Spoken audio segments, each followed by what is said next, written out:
मित्रों, इस वीडियो में बात करते हैं भारतीय इतिहास के महत्वपूर्ण फैक्ट्स जो कि प्रत्येक प्रतियोगी परीक्षा के लिए बहुत उपयोगी हैं और एक एक याद कर लीजिएगा। एक एक क्वेश्चन, एक एक फैक्ट बहुत महत्वपूर्ण है। और चैनल पर नए आए हैं, चैनल को सब्सक्राइब कर लीजिएगा। गुप्तकालीन चांदी का सिक्का क्या कहलाता था? गुप्तकालीन चांदी का सिक्का कहलाता था रूपक। अपनी वर्तमान की जो मुद्रा रुपया है, यह उसी की प्रेरणा से है, रूपक।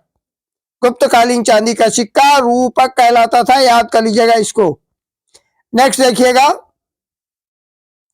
गुप्तकालीन सोने का सिक्का क्या कहलाता था? गुप्तकालीन सोने का सिक्का कहलाता था दिनार। गुप्तकालीन सोने का सिक्का दिनार कहलाता था। आज भी कई अरब देशों की मुद्रा का नाम दिनार है। आप समझ सकते हैं कि हमारी संस्कृति कितनी विस्तृत थी। नालंदा विश्वविद्यालय का संस्थापक कौन था?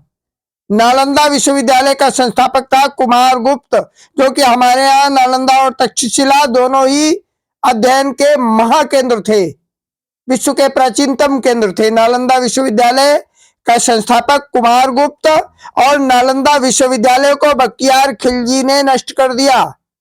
बख्तियार खिलजी नामक आक्रमणकारी ने नालंदा विश्वविद्यालय को नष्ट किया, ध्वस्त किया। विक्रमशिला विश्वविद्यालय की स्थापना किसने की? ये सारे के सारे फैक्ट बहुत महत्वपूर्ण हैं, एक एक फैक्ट को याद कर लीजिएगा। विक्रमशिला विश्वविद्यालय की स्थापना की धर्मपाल ने। चैनल को सब्सक्राइब कर लीजिएगा, साथ ही लाइक करना भी मत भूलिए। विक्रमशिला विश्वविद्यालय की स्थापना की धर्मपाल ने। महरौली में स्थित लोहे का स्तंभ किसने बनवाया? चंद्रगुप्त द्वितीय ने महरौली स्थित लोहे का स्तंभ बनवाया। कभी आपको मौका मिले तो जाइएगा। दिल्ली में कुतुब मीनार परिसर में, कुतुब मीनार के बिल्कुल पास एक लौह स्तंभ है। यह लौह स्तंभ चंद्रगुप्त द्वितीय ने बनवाया, और 2000 वर्ष के काल में भी उस लोहे में अभी तक जंग नहीं लगी। इसको नष्ट नहीं कर सके मुगल शासक, इसलिए ये अपनी वर्तमान स्थिति में है।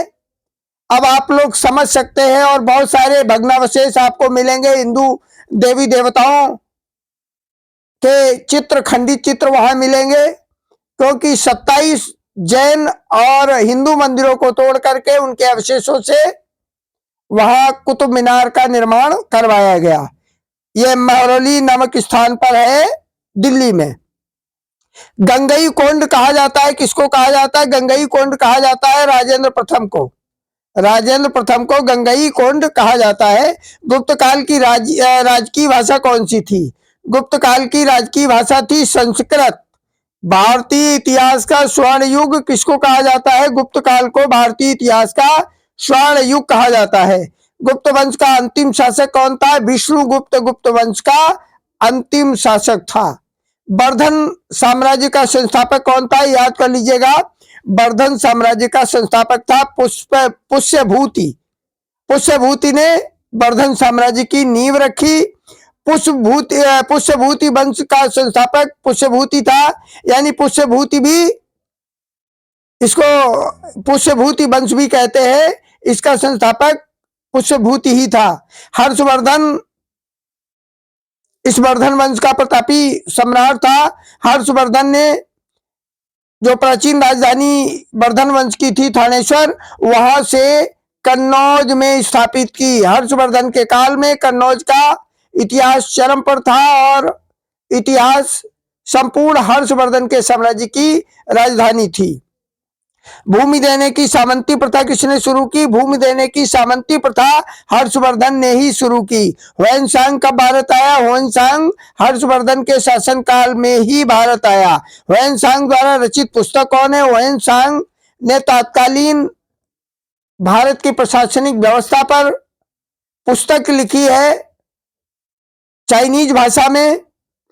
इस पुस्तक का नाम है शी यू की इस पुस्तक का नाम है, और तात्कालिक भारतवर्ष के उत्कृष्ट इतिहास का वर्णन, उत्कृष्ट व्यवस्थाओं का वर्णन उसके द्वारा इस पुस्तक में किया गया है।